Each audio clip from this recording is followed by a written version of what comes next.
3 listas. Associados a facções criminosas, símbolos da Adidas... Associado a facções criminosas, símbolo da Adidas, vira sinal de alerta em cidades brasileiras. Ô, louco, o Renan que é todo adidado, né? Ih, Renan! Vamos ver, vai lá. O famoso símbolo das 3 listas da Adidas tem se tornado motivo de preocupação em algumas cidades brasileiras, entre elas Salvador e Rio de Janeiro. No fim de setembro, segundo a empresa da capital baiana, um comerciante relatou ter sido alertado a usar uma camiseta da marca esportiva alemã. Ele disse, aí é 3, aqui nós somos 2, cuidado. Troquei e voltei a trabalhar, me senti ameaçado, contou o homem não identificado ao jornal Correio 24 horas.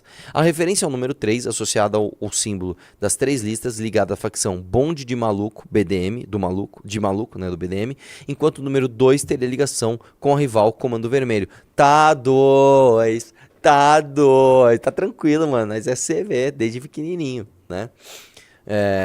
Mais uma? No Rio de Janeiro, o símbolo da Adidas, segundo informantes, faria referência ao terceiro comando puro, o TCP. Dessa forma, a comunidade tem orientado a população local a evitar o uso de peças da marca, como tênis e bonés em regiões com influência das facções rivais para evitar associações e grupos inimigos. No passado, vale lembrar, houve registros de assassinatos ligados a símbolos específicos. Um deles foi o caso de um jovem de 18 anos, no início de 2024, por utilizar uma camiseta com a estampa do personagem Mickey Mouse, usado como identificação pela organização A Tropa. Vai lá. Para mais notícias. Por isso que eu tô falando o seguinte, cara. Quando o Bukele começou a destruir lápide e a galera dos direitos humanos ficou maluca. Ai, você tá destruindo lápide só porque tem o símbolo 18 da facção. Sim. Sim. Porque esses caras, tudo, eles são tipo Rei Midas ao contrário. Tudo que eles tocam vira lixo. Tudo que eles tocam vira bosta. Você não vai poder usar uma camiseta da Adidas se você andar num lugar do Comando Vermelho. Porque o Brasil é isso, velho. Não só você tem um estado onde você não pode respeitar as leis de trânsito, você não pode usar capacete, você não vai poder usar... Agora sim, você tomou um tiro na cabeça porque o cara tava de Adidas. Como é que você vai saber disso, velho? Puta que pariu, velho. Então, o que eu tô falando é, você tem que destruir todos os símbolos desses caras.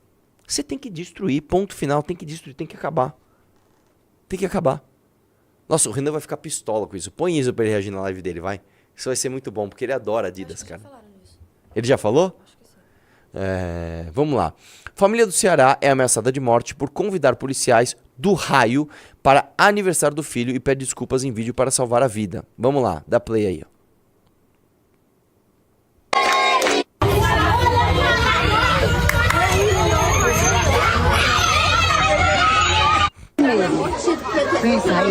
Desculpa aí, eu não fui por má intenção, porque meu filho gosta, né, deles, mas não vai mais acontecer. Me desculpe vocês aí, que eu não quis prejudicar nenhum de vocês, eu não sou disso. Pode olhar pra minha cara, eu não tenho capacidade de fazer isso com ninguém, sujar ninguém. Eu não tenho conversa com eles, eu não tenho nada contra vocês, jamais, mas me desculpa aí, não vai mais acontecer, tá? Me desculpe também, bom dia. Eu fiz, não foi com má intenção, foi apenas fui convidado para o aniversário de uma criança e aconteceu, eles chegaram lá, só que eu nunca imaginei que isso tudo poderia estar repercutindo tanto. Não fiz isso por má intenção, de prejudicar ninguém, jamais, não sou desse tipo de coisa, pelo amor de Deus, eu tenho a minha família demais, minha mãe já chorou demais, mas se eu errei, me perdoe, por favor, que isso jamais vai acontecer. Antes eu já não tinha contato com nada de negócio de... Eu vou te falar uma coisa. Se você tem um país onde você está proibido de chamar um policial porque seu filho é fã da polícia pra ir no aniversário, eu preciso de mais alguma coisa pra dizer que o seu país está no caminho errado? Preciso de mais alguma coisa pra você dizer isso? Você não pode chamar para um aniversário de criança a polícia. Cara, eu vou te dizer, quando eu tinha empresa em Guarulhos, uma das coisas que eu lembro que na época a polícia estava fazendo era programas, né? E eles pediam doação às vezes para isso, para aproximar a população da polícia. Essas ações elas eram em escolas e eram em aniversários infantis. Era justamente isso. Então, ó, vamos fazer o seguinte, vamos fazer um futebol numa quadra aqui, tá? E vamos chamar a polícia para que a galera, as crianças tenham contato com a polícia, joguem bola com a polícia, para ir transformando na cabeça dessas pessoas, no imaginário desses jovens, a polícia como algo legal, né? Pessoas como seres humanos. Caras que, pô, esse cara também é pai de família, pô, esse cara é legal, esse cara jogou bola comigo, pô, esse cara me ensinou o que é certo, esse cara... Porque é o que eu te falei, é a referência masculina de força, disciplina e exemplo. É a referência masculina, você precisa trazer esses caras pra dentro, né? Isso foi, sei lá, 2008, por aí. Agora, em 2025, eu tenho que reagir a uma notícia onde uma festa de criança chama a polícia pra, né, deixar o menino feliz e eles têm que fazer um vídeo pedindo desculpa para o Comando Vermelho, para o terceiro Comando Puro, para o PCC, para ADA, para qualquer facção criminosa pedindo desculpa por isso. Eu não sei mais o que fazer. Se você ainda não entendeu que isso é uma guerra, se você não entendeu que nós estamos em guerra, eu não sei mais o que falar pra você. Eu não sei. Cara, assim, as coisas são tão irônicas que o advogado que fundou o Grupo Prerrogativas, tá? O advogado que fundou o Grupo Prerrogativas foi assassinado, né, por latrocidas. A guerra já consumiu tudo. A guerra já consumiu tudo. Eu não sei mais o que falar, cara. Eu não sei mais o que falar. É muito foda, cara. É muito foda. Vamos lá? Moradores de condomínio em Fortaleza recebem ameaça de morte para deixar o local. Vocês têm 24 horas para irem embora do condomínio. Se desacreditar, vamos pegar vocês na saída. Moradores do bairro de José Alencar, em Fortaleza, passam por momentos de terror na noite desta quarta-feira, após encontrarem diversas paixões ameaçadoras nos muros de seu condomínio. As mensagens exigiam que famílias inteiras deixassem o local em até 24 horas, sob risco de morte, incluindo detalhes como placas de veículos de pelo menos 3 moradores, indicando que os criminosos tinham informações precisas sobre suas vítimas. O clima de intimidação gerou alerta imediato.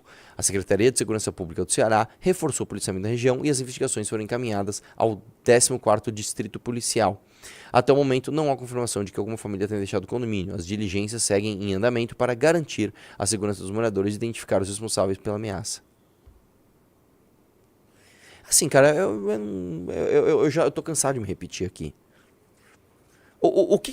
Vamos lá, vamos pegar o que...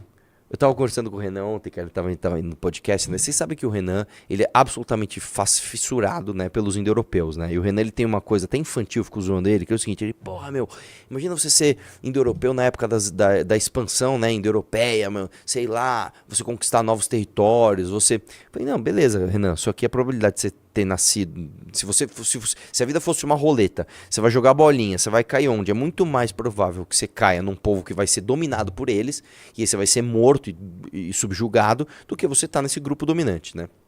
Mas, vamos lá, vamos dar uma viajada nisso aqui. A tendência humana, tá? Ela é uma tendência expansionista. Eu vou contar uma coisa pra vocês. Vamos dar uma viajada? Posso dar uma viajada ou não, hein? Hein, Chate? Pode. Dá um aí, ou dá permito. um pra viajar e 2 pra não viajar. Eu vou Viagem, começar e se viagem, ficar ruim, viagem. vocês me avisam. O negócio é o seguinte, cara. Nós vamos lá na origem da humanidade, vamos passar pelos indo-europeus pra chegar no crime organizado. O lance é o seguinte, já dê like na live. Deixa eu ver se eu tenho tempo. Tenho. O lance é o seguinte, quando os humaníneos, né, acho que é assim que se fala, quando os humaníneos surgiram, né, por que a gente surgiu assim, né? O que aconteceu? A gente levantou, a gente era quadrúpede, né, as quadrúpede que se fala ou não? Ou a gente andava, porque, não sei se quadrúpede você pode falar. 4 patas. Que na verdade a gente não era quadrúpede, né? Mas a gente andava em 4 apoios, né? Então, é quadrúpede. Uma das evidências que você vê quando a gente levantou é o seguinte, os nervos que descem para a coluna, quando você talvez eu confunda aqui, mas quando você anda apoiado em 4 patas, ele sai muito mais para trás da sua coluna. Ele sai do seu crânio, ele sai para cá, ó. Quando você já fica mais ereto do que apoiado nas de 4, né? O nervo que vai para baixo, ele vem mais para baixo, indicando que a sua posição de descanso é assim, e não assim meio com a coluna em 45 graus. Uma das coisas que é uma descoberta relativamente recente é que o ser humano, ele não desenvolveu o cérebro e por causa disso ele levantou. É o contrário, ele primeiro levantou e depois ele evoluiu o cérebro. Por que isso é importante? Inclusive, quando você pega um pé de macaco, o pé de macaco não parece um pé, ele parece uma mão, né? Ele tem o polegar virado para fora. Por que o polegar do macaco é virado para fora? Para ele agarrar galho, como se ele tivesse uma mão no pé. Então ele é muito mais adaptado a ficar em cima de árvore. Quando a gente teve a... Você sabe que a gente vive numa era do gelo hoje, né? Hoje ainda é a era do gelo. É um verão, entre aspas, na era do gelo. Quando teve a era do gelo, você começou a ter o nível do oceano baixando, as calotas polares aumentando e o meio do planeta, né, tendo muito mais savana do que floresta. Então, o que aconteceu? A competição na floresta começou a ficar muito grande. Por isso, o ser humano começou a se adaptar para andar menos em árvore e andar mais na savana. Então, o que aconteceu com a gente? O nosso polegar do pé, né, ele foi para frente, né? Então, você ficou com o pé muito mais assim, compridinho, e ele curvou. Ele curvou assim, o nosso pé curvou, né? Por que o nosso pé foi curvando ao longo do tempo? Se não me engano, o Neandertal nem... Eu não lembro agora. Mas por que a gente foi curvando o pé assim? Porque quando você curva, você anda para frente com menos dificuldade, né? E quando a gente curvou o pé assim, quando a gente curvou o pé assim e a gente começou a andar mais, a gente começou a explorar savanas e o nosso nariz cresceu. Por que o nosso nariz cresceu? Porque você tem um ar muito seco, né, que ele entra na narina curta de quem está andando na savana e você tem o nariz muito curto e ele resseca todo o seu pulmão, todo esse trato aqui. Então a gente ficou com o nariz maior, ficou com o pé, com o polegar mais junto e com o pé curvado para você andar mais nas savanas, né? Nesta mesma época, algumas coisas aconteceram. A gente começou a perder pelo, né? A gente começou a perder pelo porque a gente precisava suar mais, precisava transpirar mais e ficar com menos doenças de pele, de acordo porque você fica, né, mais suado e com pelo ali da doencinha. Então a gente começou a perder os pelos e toda esta evolução se deu por um fator, pela curiosidade humana, pela natureza expansiva humana. A gente sempre foi de expandir o nosso território, de andar para frente e buscar novas terras. Essa é a natureza que fez com que o ser humano evoluísse. Nós somos projetados para isso. Inclusive, uma outra curiosidade, né? Quando a gente começou a entender o fogo, né? Porque o ser humano ele não conseguiu logo de cara criar fogo, mas ele conseguia, por exemplo, ter um incêndio na floresta. Eles conseguiam manter uma fogueira acesa por muito tempo. A gente começou a cozinhar alimento. E quando você cozinha alimento, primeiro, você consegue fazer com que o alimento dure mais. Segundo, você consegue fazer com que outras partes mais duras e pouco digeríveis passem a ser digeríveis. Então você pega uma carne crua, por exemplo, um leão come uma carne crua, por mais que o sistema digestivo dele seja adaptado para isso, ele não consegue explorar todas as calorias que aquela carne crua tem para lhe dar.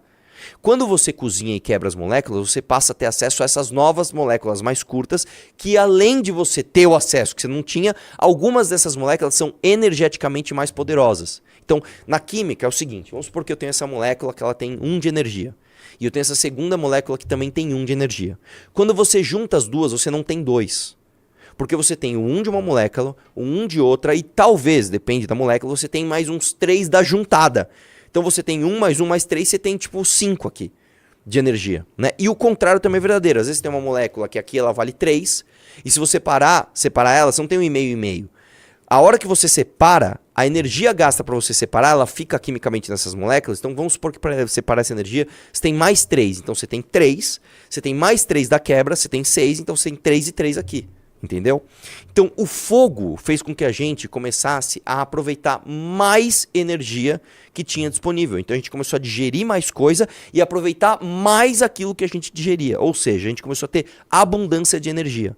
A partir da abundância de energia, o órgão que mais gasta energia no ser humano é o cérebro. A gente começou a desenvolver o nosso cérebro. Ou seja, expansão de território está ligado diretamente com as nossas características biológicas de pé, de nariz, etc. E a expansão do gasto, do ganho calórico está intrinsecamente ligado com o aumento do nosso cérebro. Ou seja, nós somos animais especialistas em sermos curiosos, em sermos expansionistas, em sermos generalistas. A gente come de tudo. Eu acho, tenho quase certeza que o ser humano é o animal mais diverso em termos de alimentação do mundo, tá? Nós comemos nozes, nós comemos plantas, nós comemos fungo, nós comemos crustáceos, nós comemos peixes, nós comemos carne branca, nós comemos carne vermelha, nós comemos de tudo. A gente come tudo, cara. A gente come tudo, tá? Ou seja, é da nossa natureza o tempo todo expandir, expandir, expandir, expandir. Vamos dar um salto temporal, vamos chegar nos indo-europeus. Quando você pega o povo indo-europeu, quem eram os indo-europeus? Os indo-europeus eram machos alfas, eles eram os sheds da época. Eles comiam carne pra caramba, tinham muito testosterona, eles eram fortes, eles eram organizados, eles eram um grupo de pessoas que tinham essa vontade absurda de dominar território. Então eles matavam os homens e copulavam com as mulheres. Era isso. A vida do indo-europeu, na expansão dos indo-europeus, era isso. Você tinha um grupo ali pequeno, de 20, 30 pessoas. Você viu uma cidade ali com 200, 300 pessoas. Você viu que os homens lá eram meio fracos. Você falou, mano, vamos lá matar todo mundo. Os caras chegavam à noite e matava todo mundo e comia as minas lá e deixava os filhos ir embora. Tanto que, quando você pega o haplogrupo R2, né, que é a herança genética do indo-europeu, você tem isso no mundo inteiro e tá muito claro o caminho que esses caras percorreram, né? Eu tenho o haplogrupo R2, né? O Renan não tem, até fico zoando ele. Ele tem, o Renan, se não me engano, ele é J, que é do Oriente Médio. Eu acho que ele é J2. Eu sou R2. E aí, ou seja, algum parente meu lá atrás matou muitos homens, né? E pegou muitas minas. E aí, esses caras basicamente seguiam o instinto deles, que era matar todo mundo, dominar os territórios e ir pro próximo. Vamos agora fazer um outro salto temporal na nossa sociedade moderna hoje. O que nós temos hoje? Nós temos uma sociedade que disputa cada centímetro de território. Né? Eu vi hoje uma notícia de que um irmão matou o outro na peixeira porque eles estavam com uma disputa de terra. Um irmão foi lá e matou o outro na peixeira. Né? Por que eu estou dizendo tudo isso? Se você não parar a expansão territorial do Comando Vermelho, do PCC, do ADA, do TCP, você vai, através do estímulo biológico e instintivo do ser humano, entregar cada vez mais território e poder para esses caras, porque isso está ligado à nossa evolução. Nós evoluímos para isso. Se você pegar um ser humano, não importa, velho, se ele é brasileiro, se ele é americano, se ele é japonês, se ele é europeu, se ele é africano, se ele é da Oceania, não importa se ele é alto, se ele é baixo, se ele é forte, se ele é fraco, se ele é preto, se ele é branco, não importa. A natureza dele, ele tem um formato anatômico, o pé dele tem o polegar virado para frente e é curvo, porque ele foi projetado para andar para frente e pesquisar novos territórios. O cérebro desta pessoa chegou a este tamanho e neste formato e nesses moldes porque ele foi projetado durante milhões de anos para andar para frente, buscar mais calorias e dominar mais territórios. Ou seja, quando você pega, tá, esta notícia onde o crime organizado vai num condomínio e escreve um recadinho, olha, sai da sua casa, você não está lidando com um problema... é um probleminha pontual. Não, cara. Você está lidando com a natureza humana expansiva de um grupo, tá, que está destruindo a ordem que você, durante alguns séculos, né, você demorou para criar, de lei naquele ambiente. Esses caras, entenda, eles estão seguindo a natureza humana mais pura, que é expandir o seu território.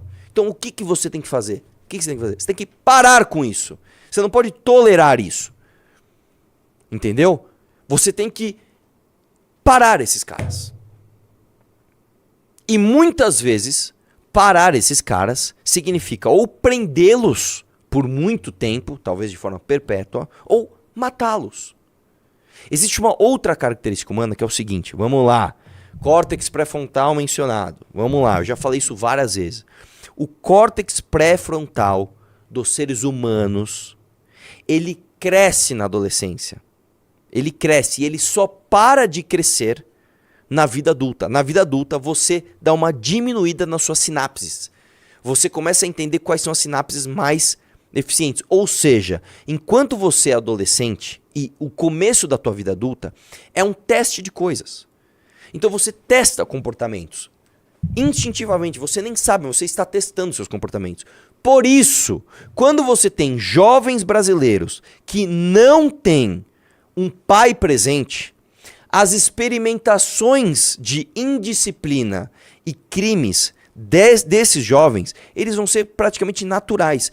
E quando você tem um ambiente de impunidade, você tem o óbvio do óbvio do óbvio. Você tem um grupo de jovens de 14 a 25, 26 anos que cometem muitos crimes de forma reincidente e você só vai brecá-lo se você prender esse cara e soltar ele só quando ele tiver mais de 40. Aí beleza. Aí você tá falando, não, beleza, então vamos pegar um moleque que tem ali os seus 18 anos, 17 anos. Tá experimentandinho na vida do crime, não teve papaizinho pra falar pra você que isso é errado, você não tem o freio moral, então agora não vai mais valer a pena pra você cometer crime, porque você vai ser preso e quando o seu córtex pré-frontal parar de experimentar essas merdas, você vai estar pronto pra sair de novo e talvez, dependendo do crime que você cometeu, você vai ter o direito à ressocialização. É isso. É isso. Entendeu? Então não dá, velho, não dá pra você simplesmente olhar uma notícia como essa e falar, não, vamos chamar o grupo prerrogativo. Pelo amor de Deus, velho. Pelo amor de Deus.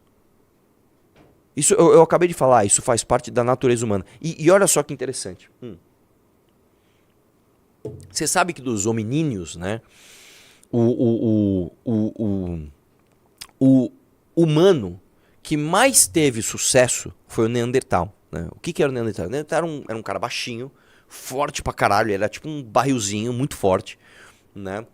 Andava muito, eles andavam muito, eles andavam muito, tinham comunicação complexa, tinham rituais, tinham abstrações, fazia bonequinho, né? O fato de você pegar um osso de um animal e fazer um bonequinho para uma criança neandertal dormir, significa uma capacidade de raciocínio absurda. Inclusive, diferente dos seres humanos, o córtex pré-frontal do neandertal, ele não era como o nosso aqui, ele não era grande aqui. O cérebro do neandertal era para trás, assim, ele era uma coisa mais para trás, ele era uma coisa mais comprida, né? Ou seja, ele tinha um cérebro inclusive maior que o nosso, né? Só que o nosso córtex pré-frontal talvez tenha sido mais desenvolvido. O que fez com que a espécie Homo sapiens, que somos nós, superássemos os neandertais em adaptação, né? e sucesso.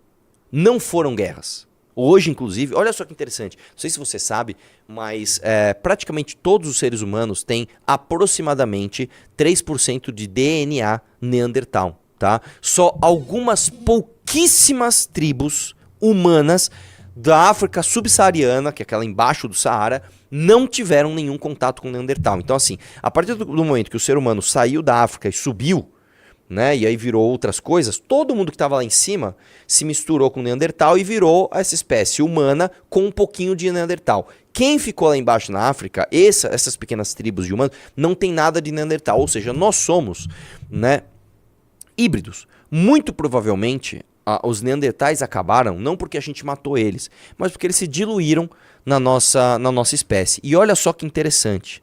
Por que então não foi o Homo sapiens que se diluiu no Neandertal e o Neandertal que se diluiu no Homo sapiens? Porque o Homo sapiens tendeu a criar comunidades muito maiores. Então, enquanto os grupos de Neandertal variavam de 20, 30, 40, 50 indivíduos, os grupos humanos caçadores-coletores, eles eram de 50, 60, 70, até 150, até às vezes 200 pessoas, né? E depois da Revolução Agrícola, há uns 13 mil anos atrás, a gente começou a plantar e ficar num território, a gente começou a ter população de milhares de pessoas.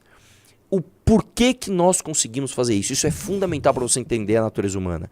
Porque nós temos a capacidade, escuta, nós temos a capacidade de confiar mais do que outras espécies humanas. Nós somos mais colaborativos. Para eu manter uma sociedade com 2.000 pessoas, eu preciso necessariamente criar uma rede de cooperação coordenada, tá? Que traz, inclusive, enriquecimento cultural. O que é cultura?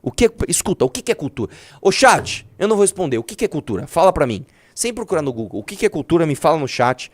Enquanto você dá esse delay, eu vou falar outra coisa pra você. Quando a gente tem maior capacidade colaborativa, tá? A gente necessariamente está mais apoiado em outros seres, em outros indivíduos que vão fazer as suas atividades para que a gente se apoie nelas. E nós também vamos ser mais colaboradores de uma sociedade onde a nossa atividade vai fazer com que outras pessoas apoiem na minha atividade também. Entendeu?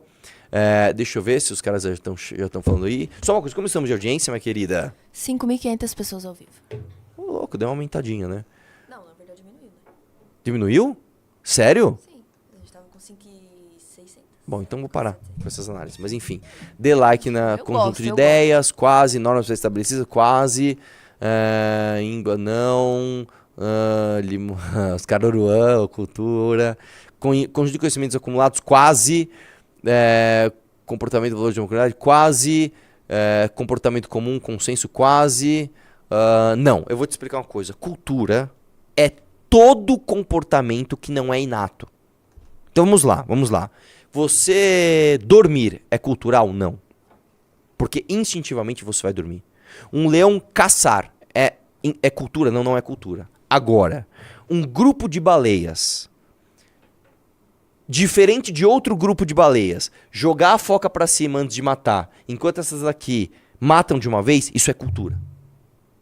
Então, quando o ser humano começa a ter comportamentos que não são instintivos, né? Que é a maneira como você vai comer, a maneira como você vai se abrigar, isso é cultural. Quando você tem indivíduos com sociedades com mais indivíduos, você tem enriquecimento cultural. Você tem a proliferação de mais ideias que dão certo. Então, o que o ser humano teve que se sobrepôs o ser humano não. O que o Homo sapiens teve que se sobrepôs ao Neandertal? A capacidade de confiança. Então, quando a gente pega... Escuta só, velho. Escuta só essa análise. Quando você pega uma porra de uma facção criminosa escrevendo num muro que você tem que sair dali, você está necessariamente fazendo uma briga entre a natureza humana expansiva de território promovendo o caos e a natureza humana de promoção de cultura e de confiança uns nos outros se chocando. Qual deve prevalecer? Qual deve prevalecer? Combater o crime organizado é uma questão evolutiva. Combater o crime organizado é necessariamente fortalecer o que nos torna humanos, que é basicamente você entender que um enriquecimento cultural da tua sociedade vai levar a você ter uma vida mais confortável, mais segura. É isso. Você combater o crime organizado é uma questão que vai fazer com que você seja mais Homo sapiens. Entendeu isso ou não? Porra!